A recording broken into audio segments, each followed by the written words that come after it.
Workaholic बाइस्वेनिका और आज हम डिस्कस करेंगे रेस्पिरेशन इन एनिमल्स को। लास्ट टाइम हमने डिस्कस किया था रेस्पिरेशन इन प्लांट्स और रेस्पिरेशन का मतलब याद है ना आप लोगों को, क्या था रेस्पिरेशन का meaning? So the meaning of respiration is the process of obtaining energy from the food we eat. जो खाना हम खाते हैं उससे एनर्जी को ऑब्टेन करने का जो प्रोसेस होता है उसी प्रोसेस को रेस्पिरेशन कहा जाता है। और इस टॉपिक को स्टार्ट करने से पहले मैं आपको एक बात बताना चाहूँगी कि आपको ये याद रखना है, जितना ज़्यादा सिंपल ऑर्गेनिज्म होगा उतना ही ज़्यादा सिंपल प्रोसेस उसके अंदर होगा। Not only for respiration,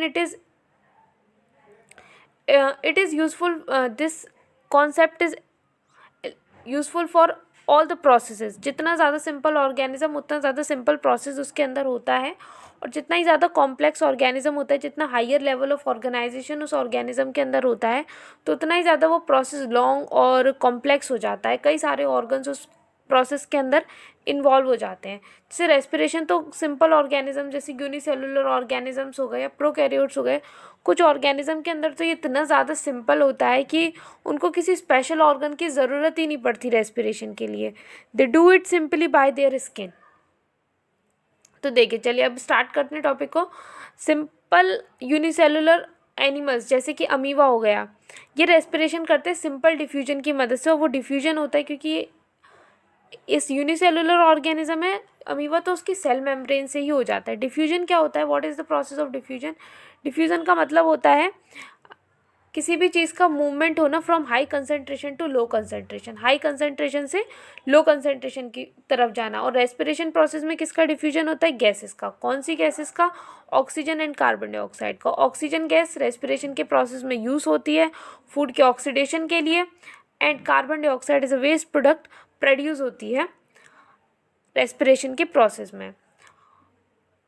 animals like earthworm, जैसे अब अर्थवर्म की बात करते हैं तो अर्थवर्म सॉइल में रहती है, और सॉइल में जो एयर अवेलेबल होती है, सॉइल पार्टिकल्स के बीच में जो भी थोड़ी बहुत एयर होती है, उस एयर में से ऑक्सीजन को एक्सट्रैक्ट कर लेती है अर्थवर्म, उसको यूज़ करती है। कैसे यूज़ करती है?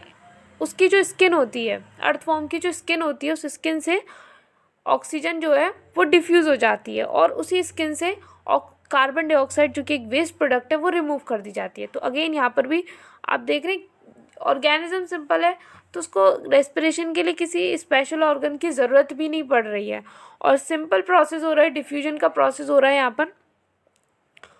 जो एक्वेटिक एनिमल्स होते हैं, एक्वेटिक एनिमल्स कौन से? जो पानी में रहते हैं, लाइक फिश, प्रॉन्स, मिसल्स, इनके पास गिल्स होते हैं, दे have gills for the respiration. And insects like grasshopper, cockroach, housefly, mosquitoes, they have tiny holes called spiracles on their body, and the air tubes called trachea are the respiratory organ. अब देखिए, जैसे कि ये इस diagram में जो आपको ये लेयर दिखाई दे रही है, it is the skin.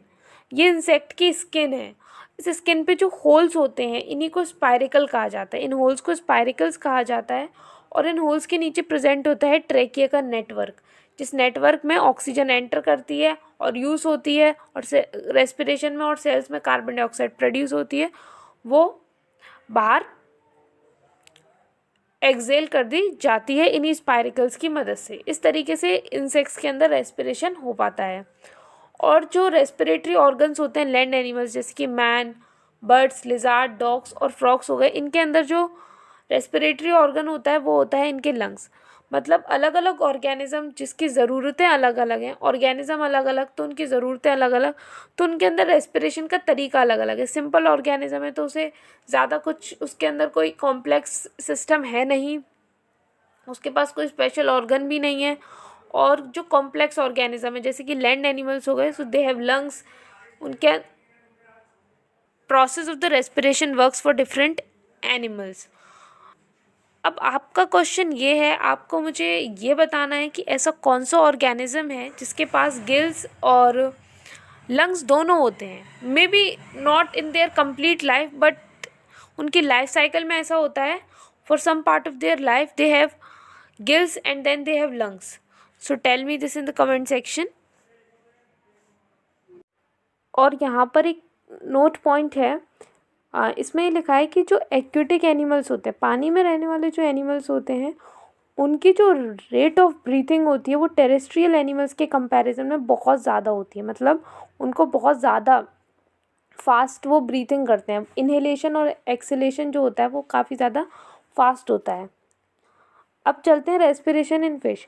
Animals में मैं फ़िश के रेस्पिरेशन को एक्सप्लेन कर रही हूँ क्योंकि एक फ़िश के रेस्पिरेशन को समझना इम्पॉर्टेंट है, क्योंकि गिल्स होते हैं फ़िश के पास रेस्पिरेशन के लिए। और दूसरी बात, इसमें बहुत ही कन्फ्यूजन रहता है, तो आपको कन्फ्यूजन आपका दूर हो जाएगा इसको समझने से। तो जो फ़िश होती है वो ब्रीथ करती है। तो फ़िश तो जो पानी के अंदर रहती है, मछली फ़िश जो है वो वाटर ड्वेलिंग ऑर्गेनिज्म है, तो वो ऑक्सीजन को लेती है जो कि वाटर के अंदर डिज़ोल्व फॉर्म में होती है। वाटर में ऑक्सीजन डिज़ोल्व रहती है। एक्वेटिक एनिमल्स के लिए ऑक्सीजन जो है वो वाटर में डिज़ोल्व रहती है, तो वो उस वाटर में से एयर को वो जो वाटर होता है वो फ़िश के अंदर जाता है, और फ़िश के अंदर जो गिल्स होते हैं उनके ऊपर से वो वाटर पास होता है। तो गिल्स जो होते हैं वो उस वाटर में से ऑक्सीजन को एक्सट्रैक्ट कर लेते हैं, यानी कि उसको ऑक्सीजन को निकाल लेते हैं। और फिर जो वाटर होता है it goes out through the gill slits. Gill के अंदर स्लिट्स बने होते हैं, आप इस डायग्राम में देख सकते हो। गिल्स के ऊपर स्लिट बने होते हैं। स्लिट का मतलब क्या होता है? स्लिट का मतलब होता है नैरो ओपनिंग। स्लिट का मतलब क्या होता है? Narrow opening. तो उस ओपनिंग से, यानी कि उस स्लिट से, जो गिल स्लिट्स होते हैं उनसे वाटर जो है वो बाहर निकल जाता है। The extracted oxygen is absorbed by the blood and the carry to all parts of the fish.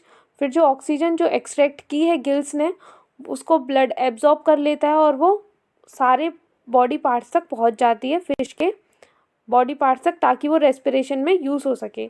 और फिर जब रेस्पिरेशन का प्रोसेस हो जाता है तो कार्बन डाइऑक्साइड प्रोड्यूस होती है। वो कार्बन डाइऑक्साइड को ब्लड लाता है, ब्लड के थ्रू वो ट्रेवल करती है और गिल्स के पास लेकर आती है, और गिल्स जो है वो फिर से उसको एक्सपेल कर देते हैं इनटू द सराउंडिंग वाटर। यहाँ पर एक्सपेंडिंग की जगह पर एक्सपेल आएगा, expel into the surrounding water. और इस डायग्राम की मदद से आप इसको प्रोसेस को और अच्छी तरीके से समझ सकते हैं। आप यहाँ पर दिखाया गया है कि जो गिल्स होते हैं वो किससे सराउंडेड होते हैं? आर्टरीज और वीन्स से सराउंडेड होते हैं। और यही आर्टरीज और वीन्स जो होती हैं वो ब्लड, इनके अंदर ब्लड फ्लो करता है। तो ऑक्सीजन और कार्बन डाइऑक्साइड, ये जो गैसेज होती हैं, ये इनके अंदर डिफ्यूज़ कर जाती हैं। Arteries always carry oxygenated blood and veins always carry deoxygenated blood. You must remember this. फिर अब चलते हैं हमारे मेन मुद्दे पर, मेन टॉपिक पर, जो है रेस्पिरेशन इन ह्यूमंस। सबसे पहले मैं आपको मैकेनिज्म बताऊंगी, मैकेनिज्म क्या होता है ब्रीथिंग का, then we go to the respiration. जो फंक्शन होता है रेस्पिरेटरी सिस्टम का वो क्या होता है? वो होता है रेस्पिरेशन के लिए ऑक्सीजन को अंदर ब्रीथ करना और कार्बन डाइऑक्साइड जो प्रोड्यूस हुई है रेस्पिरेशन में उसको बाहर ब्रीथ आउट करना। जो गैसेस एक्सचेंज होती हैं ब्लड के बीच में और एयर के बीच में, वो गैसेस कौन सी हैं? Oxygen and carbon dioxide. एक ब्रीथ, वन ब्रीथ का मतलब क्या होता है? वन ब्रीथ का मतलब होता है one inhalation plus one exhalation. एक बार आपने ब्रीथ इन किया और एक बार ब्रीथ आउट किया, उस एक वन ब्रीथ इन को और वन ब्रीथ आउट को कंप्लीटली एक ब्रेथ बोला जाता है। One breath means one inhalation plus one exhalation, ये एक ब्रेथ का मतलब होता है। Breathing involves the movement of rib cage and diaphragm.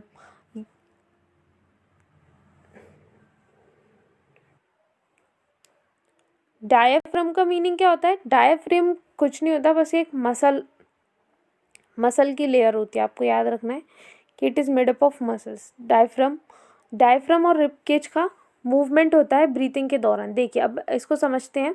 जब हम ब्रीथ इन करते हैं, तो जब हम ब्रीथ इन करते हैं, जिसको इनहेल भी बोला जाता है, तो दो टाइम पर जो हमारे रिब केज के अंदर जो रिब्स होती हैं, उन रिब्स के बीच में जो मसल्स होते हैं वो कॉन्ट्रैक्ट करते हैं। दे कॉन्ट्रैक्ट, वो जो मसल्स होते हैं वो कॉन्ट्रैक्ट करते हैं। कॉन्ट्रैक्ट का मतलब क्या होता है? Contract is the opposite of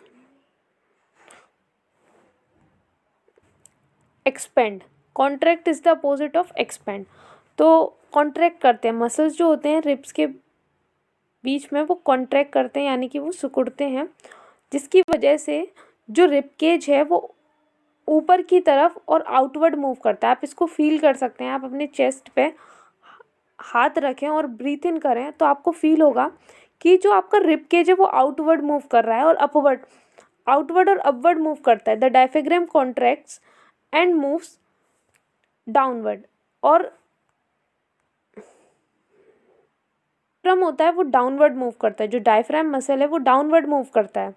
rib cage upward move करता है और डायफ्राम डाउनवर्ड मूव करता है। The upward and the outward movement of the rib cage as well as the downward movement of the diaphragm both increases the space in the chest cavity and makes it large.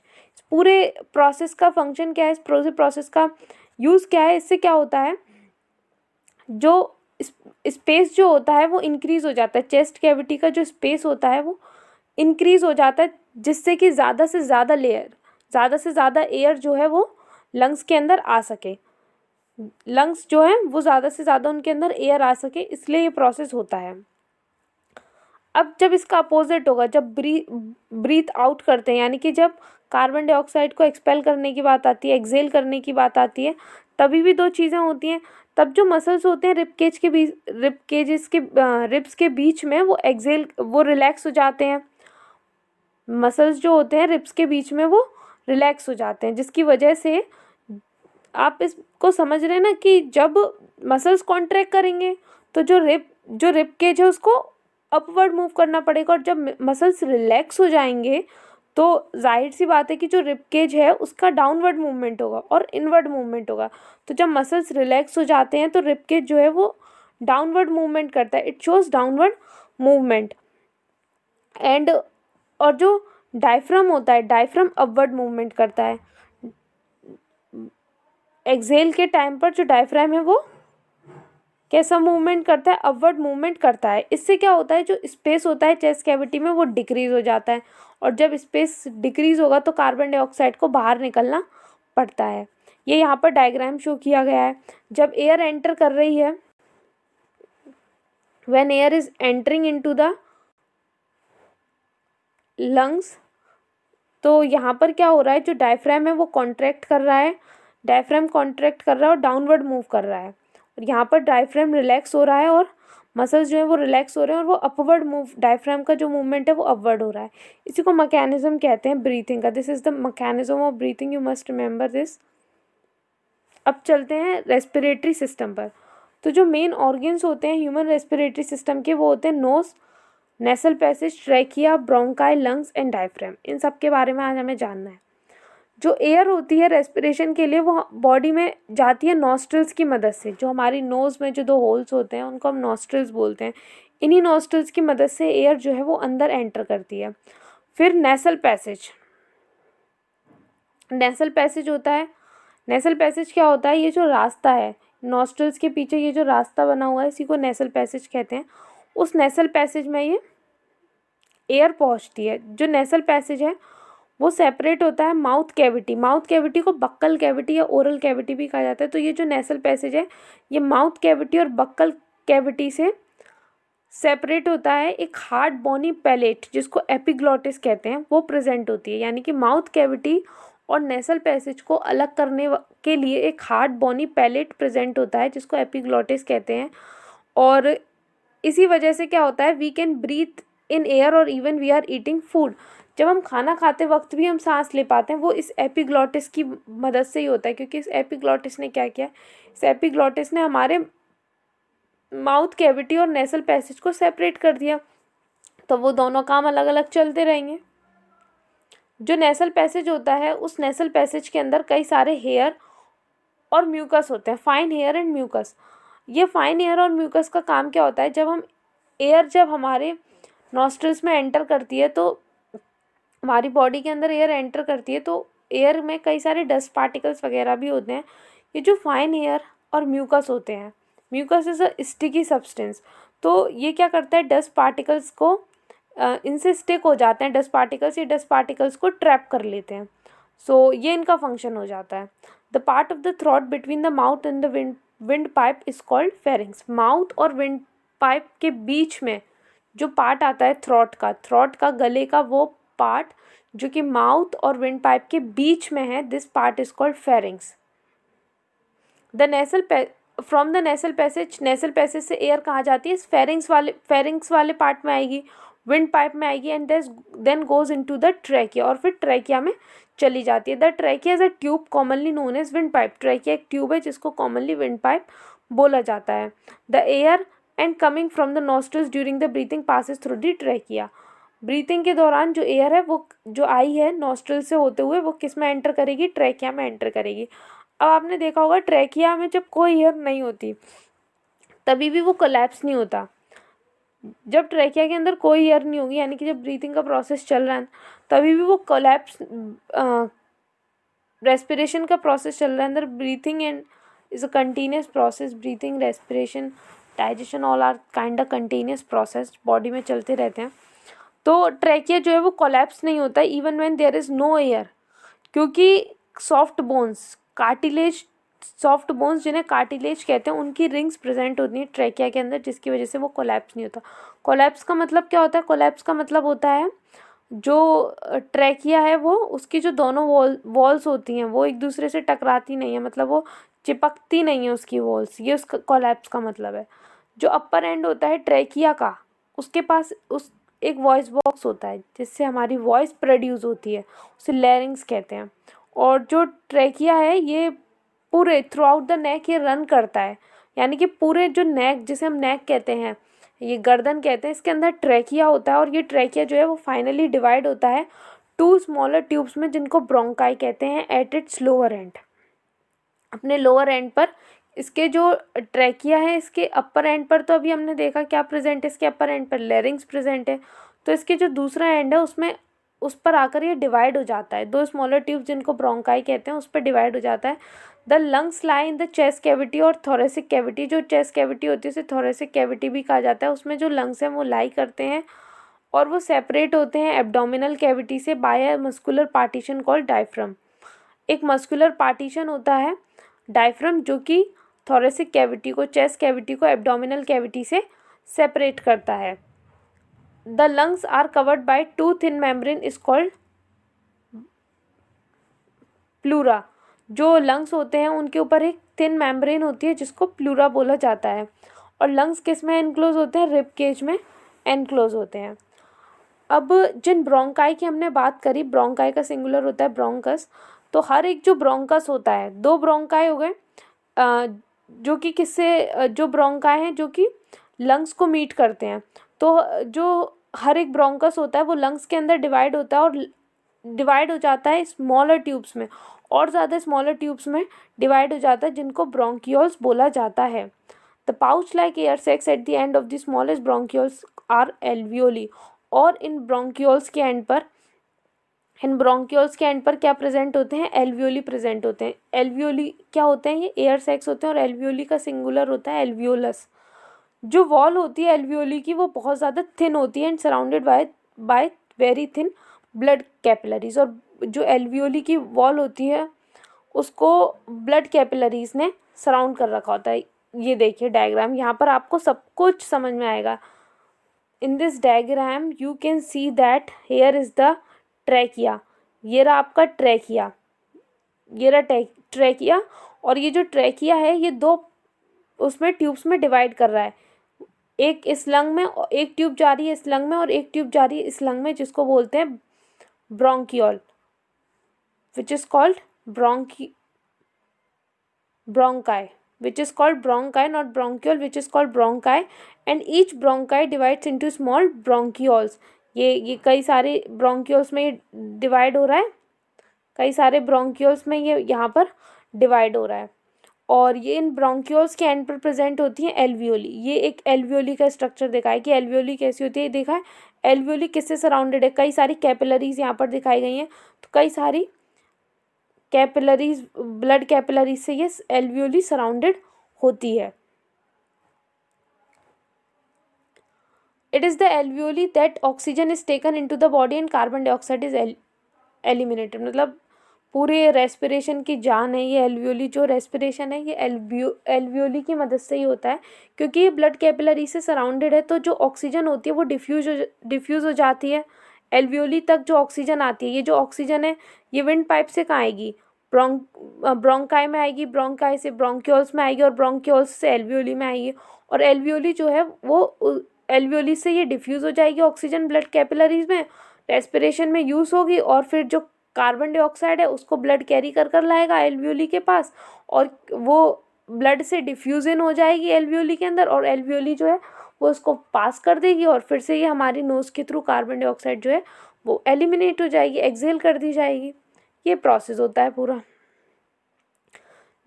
अब हमारे lungs के अंदर millions of alveoli present होती है, millions of alveoli, और ये जो millions of alveoli होती हैं लंग्स को बहुत ही ज़्यादा लार्ज एरिया प्रोवाइड कराती हैं गैस के एक्सचेंज के लिए।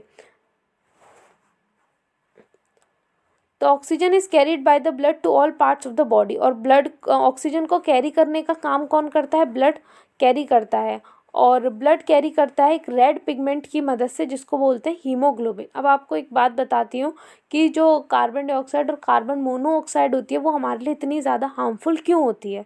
क्योंकि ये जो हीमोग्लोबिन होता है ना, इसकी एफिनिटी बहुत ज़्यादा होती है कार्बन के लिए और कार्बन डाइऑक्साइड के लिए, इसकी एफिनिटी बहुत ज़्यादा होती है, ऑक्सीजन से ज़्यादा एफिनिटी हीमोग्लोबिन की कार्बन डाइऑक्साइड और कार्बन मोनोऑक्साइड के लिए होती है। काफ़ी जल्दी बाइंड हो जाता है कार्बन मोनोऑक्साइड के साथ, और रेस्पिरेशन के प्रोसेस को हैम्पर करता है, बॉडी के नॉर्मल फंक्शंस को हैम्पर करता है। दैट्स वाई जो कार्बन मोनोऑक्साइड और कार्बन डाइऑक्साइड, ये जो दो गैसेस होती हैं, कि कार्बन डाइऑक्साइड तो नहीं, carbon monoxide is quite harmful. Carbon monoxide जो है वो इनकम्प्लीट कम्बशन की वजह से, भी आपको पता होगा, वैसे तो इनकम्प्लीट कम्बशन की वजह से कार्बन मोनोऑक्साइड हमेशा प्रोड्यूस होती है, और ये काफ़ी ज़्यादा हार्मफुल होती है हमारी बॉडी के लिए कार्बन मोनोऑक्साइड। कार्बन डाइऑक्साइड जो वेस्ट प्रोडक्ट में प्रोड्यूस होती है वो डिफ्यूज़न हो जाती है ब्लड से, आर्टरीज वगैरह में डिफ्यूज़न हो जाती है। ड्यूरिंग द ब्रीथिंग साइकिल के दौरान जब एयर को इनहेल किया जाता है और एक्सहेल किया जाता है तो लंग्स के पास हमेशा कुछ एयर जो है उसका रेसिडुअल वॉल्यूम होता है, यानी कि लंग्स के अंदर हमेशा थोड़ी बहुत एयर प्रेजेंट होती है, ताकि जो ऑक्सीजन है उसको सफिशिएंट टाइम मिल सके एब्जॉर्ब होने के लिए, ब्लड में एब्जॉर्ब होने के लिए सफिशिएंट टाइम मिल सके ऑक्सीजन को, और कार्बन डाइऑक्साइड को सफिशिएंट टाइम मिल सके रिलीज होने के लिए। Another point to be noted is that carbon dioxide is more soluble in water than oxygen, so it is transported in the dissolve form in our blood.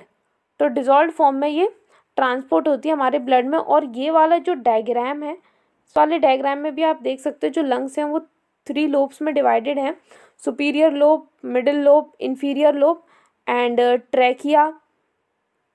ये trachea divide हो रहा है। इस डायग्राम में ज़्यादा अच्छी तरीके से विजिबल है कि जो ट्रैकिया है वो 2 ब्रोंकाई में डिवाइड होता है। ये जो दोनों ब्रोंकाई होते हैं इन ईच लंग, ये किस में डिवाइड हो जाते हैं? नंबर ऑफ ब्रोंक्यूल्स में, और ये जो ब्रोंक्यूल्स हैं इनके एंड्स पर एल्वियोली प्रेजेंट होती हैं। ये पूरा प्रोसेस था रेस्पिरेशन का, मतलब मैकेनिज्म था जिसमें हमने समझा कि रेस्पिरेशन में कौन कौन से ऑर्गन्स इन्वॉल्व होते हैं। बाकी जो फर्स्ट वीडियो थी हमारी रेस्पिरेशन में, उसमें बेसिकली हमने समझा था कि रेस्पिरेशन में होता क्या है, किस तरीके से उससे एनर्जी ऑब्टेन की जाती है, किस तरीके से ग्लूकोज का ऑक्सीडेशन होता है। Thank you and don't forget to subscribe the channel.